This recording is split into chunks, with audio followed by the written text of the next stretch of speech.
اچھا، میں اگر یہ چیز بطول آپ کی طرف لے کر آتا ہوں، بڑی ایک امپورٹنٹ چیز ہے کہ بڑا ایک الائنس تھا یہ پچھلے 16 مہینے کی حکومت، اور کریونگ کی بات کر رہی ہیں ہما جی، اور وہ کریونگ اقتدار کی، اختیار کی، اس حکومت کی جس کے لیے سیاست کی جا رہی ہے۔ لیکن راجہ پرویز اشرف کہتے ہیں کہ جی الیکشنز کے بعد ہم ساتھ بیٹھ سکتے ہیں، کیونکہ یہ پہلی مرتبہ ہو رہا ہے۔ پاکستان کے تمام سیاستدانوں کو پتا ہے کہ 2/3 اکثریت بھی کسی کو نہیں ملے گی اور ایک قومی حکومت بھی بنے گی۔ سو اس صورتحال میں مینٹلی طور پہ سارے تیار ہیں کہ الیکشن سے پہلے چلو ایک دوسرے کو تھوڑا تھوڑا برا کہہ لو لوگوں کو دکھانے کے لیے، اس کے بعد ہم دوبارہ اکٹھے بیٹھ جائیں گے اور ہم حکومت بنائیں گے in the best interest of democracy.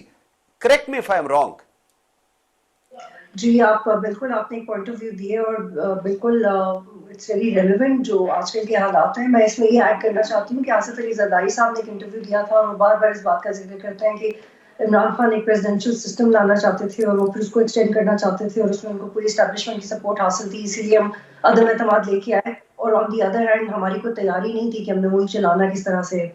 تو اس پہ تو کنسنسس تھا نون لیگ کا اور پاکستان پیپلز پارٹی کا، لیکن یہ اس وقت ہی پاکستان پیپلز پارٹی کی ایک بہت انٹیلیجنٹ موو تھی کہ جو اہم منسٹریاں ہیں انکلوڈنگ وزارت خزانہ وہ بھی نہ لی جائے، اور جو فورن منسٹری ہے وہ ایسے لی جائے تاکہ فیوچر میں بلاول صاحب کی پروفائل بلڈ کی جا سکے۔ تو ایک بڑی انٹیلیجنٹ موو تھی جس میں پاکستان پیپلز پارٹی نے پرفارمنس کے کرٹیسزم سے بھی اپنے آپ کو بچایا، جو کہ ہم دیکھ رہے ہیں کہ آج نون لیگ کو اسے کلیریفیکیشنز دینی پڑتی ہیں۔ لیکن جہاں تک یہ ہے کہ پہلے اتحاد تھا اور اب نہیں ہے، یہ ہمیشہ سے ہی لو ہیٹ ریلیشن شپ رہا ہے پاکستان پیپلز پارٹی کا اور نون لیگ کا۔ اور 2006 میں انہوں نے مثال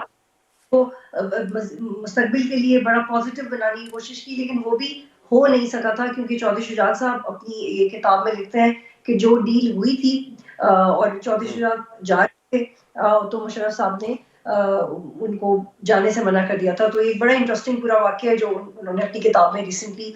کوٹ کیا ہے کہ ان کا اپنا بھی اتنا کردار نہیں تھا اس ڈیل میں، اور دونوں اتنے کانفیڈنٹ بھی نہیں تھے اس وقت جس میثاق جمہوریت کی ہم بات کرتے ہیں۔ اب حالات حاضرہ پہ ہم اگر آ جائیں تو اس میں بھی ہم کچھ بھی تبدیلی نہیں دیکھ سکتے، سوائے اس کے کہ پاکستان پیپلز پارٹی کے پاس بلاول بھٹو زرداری ہیں، نون لیگ کے پاس مریم نواز ہے۔ لیکن بٹ دا پوائنٹ اس کی کیا ہے، ان کے پاس اتھارٹی ہے، ان کے پاس اتھارٹی نہیں ہے۔ ہم نے بار بار سنا ہے کہ بلاول صاحب نے کہا ہے کہ ہمیں پلے کرنے کا موقع دیں، ہمیں ڈیسیژن کرنے کا موقع دیں۔ اس میں انہوں نے اپنی پارٹی کے دوسرے سینئرز کو بھی تنقید کا نشانہ بنایا، لیکن ایسا ہوتا ہوا دکھائی نہیں دے رہا۔ اور جس چینج کی آپ بات کر رہے ہیں کہ کیا یہ مستقل مزاجی سے ایک دوسرے کے مخالف ہو جائیں گے یا مستقل مزاجی سے ایک دوسرے کے دوست بن جائیں گے، یہ دونوں ہی صورتیں ممکن نہیں ہیں۔ اس کی وجہ ہے کہ وہی اسٹریٹجی اپنا رہے ہیں جو پچھلی کئی دہائیوں سے، 90 کی دہائی سے یہ دونوں پولیٹیکل پارٹیاں اپنا رہی ہیں، اور آنے والے وقت میں بھی اس میں کوئی تبدیلی اس لیے نہیں ہوگی کیونکہ بلاول صاحب کے پاس کوئی اتھارٹی نہیں ہے اور مریم صاحبہ کے پاس کوئی اتھارٹی نہیں ہے۔ تو یہ لو ہیٹ ریلیشن شپ ہے، یہ اسٹیبلشمنٹ اورینٹڈ ایک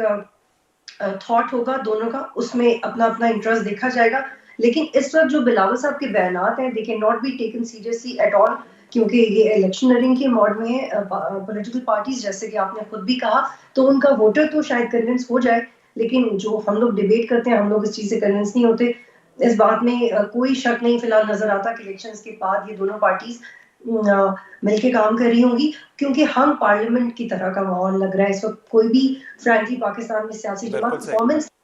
کی بھی اور وجہ سے اس پوزیشن میں ہی نہیں ہے، اس پوزیشن میں ہی نہیں ہے